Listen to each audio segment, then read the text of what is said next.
questions, guys? Jon, Okay. we saw our first defensive pass interference challenge flag get thrown last night. Now that we're getting close to games, do you have a strategy of how you maybe want to do that in the preseason and how you think it might go around the league? No, I really don't. I don't like the thought of it, but we'll do the best we can. We'll challenge when we think we have to, and we'll avoid the challenge when we think we have to also. Before the day off, you seemed pretty optimistic that Antonio Brown had seen a partial practice, and you seemed pretty optimistic that he would. I'm an optimistic guy. Are you disappointed, or is there a setback of any kind? Yeah, I mean, I think we're all disappointed. I think he's disappointed. We like to, get the party started. We like to get him out here. He's a big part of this team. But in the time being, we're going to continue to work hard, and we've seen a development of some other receivers we're excited about. Who's really stepped up, Jon, with his absence?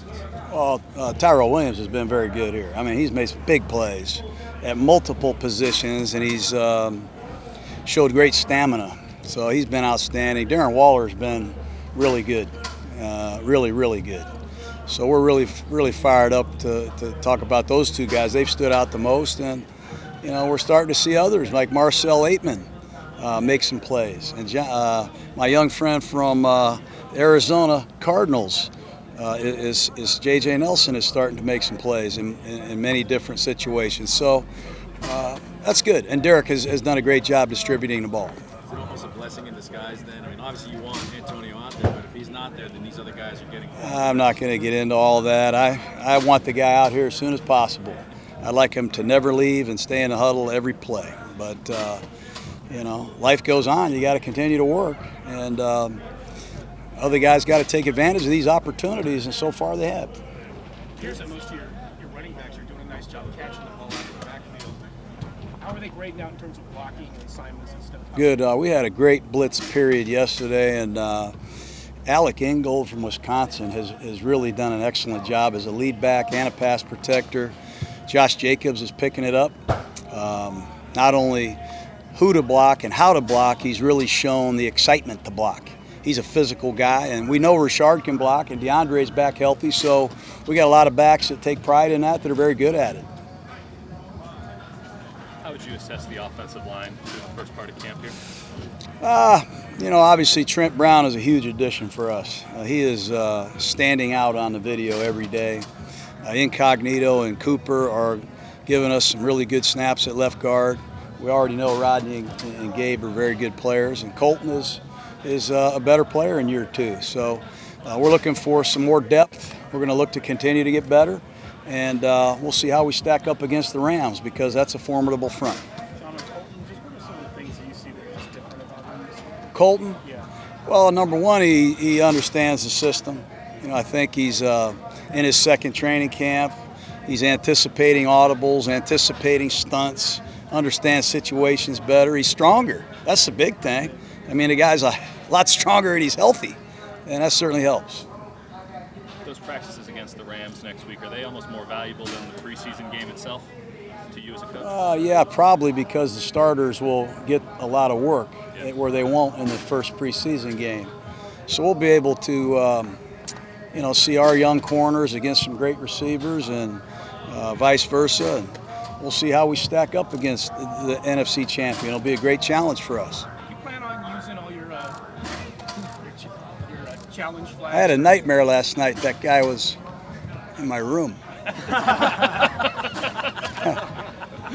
On preseason games, you plan on throwing maybe more challenge flags than you would before the season? No, I don't foresee that, no.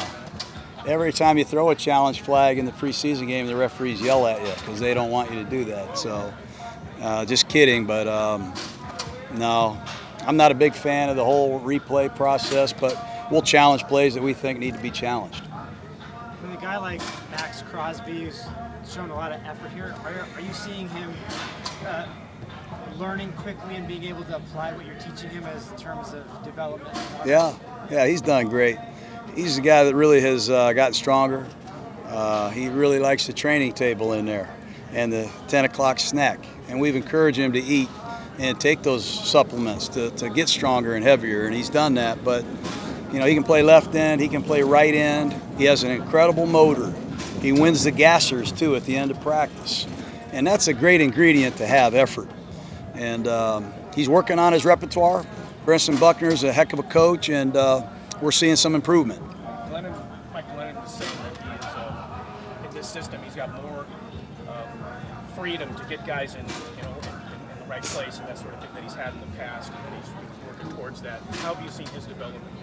Yeah, pretty good. You know, I think we talked about Nate Peterman the other day. I think Glennon is a good player. He has to have some freedom at the line of scrimmage because he's a pocket passer. He's not a guy that's going to run the read option and run around.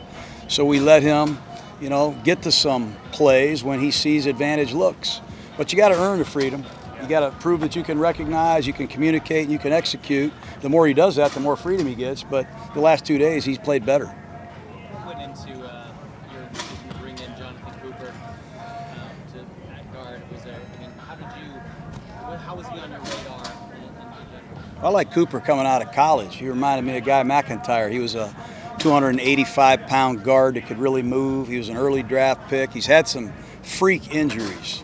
I know the guy that coached him last year in Washington. He started 13 games in Dallas where Rich Bisaccia was. He's a natural left guard. Incognito's out for the first 2 games. We need a veteran to play next to Colton. And Coop's done a good job. Coop's a good player if he can be healthy now. Is there any update on Gabe Wright? Yeah, he tweaked his knee, and that could be a week, could be 2 weeks. We've got a couple defensive linemen, Gabe Wright, Eddie Vanderdoes, who's in there, also hopefully back within the next week. You mentioned Ingold earlier. He regards one of the top fullbacks in the country, but he didn't get drafted because teams don't use fullbacks that much. You used to a lot. Do you still want to use a fullback? Yeah, we would. We certainly would. If you have a tight end that can block and you have a fullback that can block, you merit using that personnel grouping. But when you watch Josh Jacobs run, he is really good in a 2-back set. And when you have Trent Brown and Gabe Jackson on your right side, you got Incognito and a Pro Bowl center. The thought of handing the ball off repeatedly to a back that gets hot is exciting to us. But we got a lot to prove and earn before we can say we're going to commit to that. The draft picks, when Mayak would get on the phone, we'd see in the videos, he talked about culture and establishing a new culture. Are you seeing that new culture come through here? Yeah, I don't know about culture. That's kind of deep for me. We just want to win. We want guys that will lay it on the line. Not that we didn't have that before, but we're trying to get a collective mindset here in the locker room. Guys that'll push it and work together. And we did acquire some guys that have captaincy in their background, they have winning in their background, and they have really good criteria when it comes to character. So we put a priority on that, and I'm glad we did. Let's do 2 more, guys. Anything? Okay. All right, guys. Have a great day.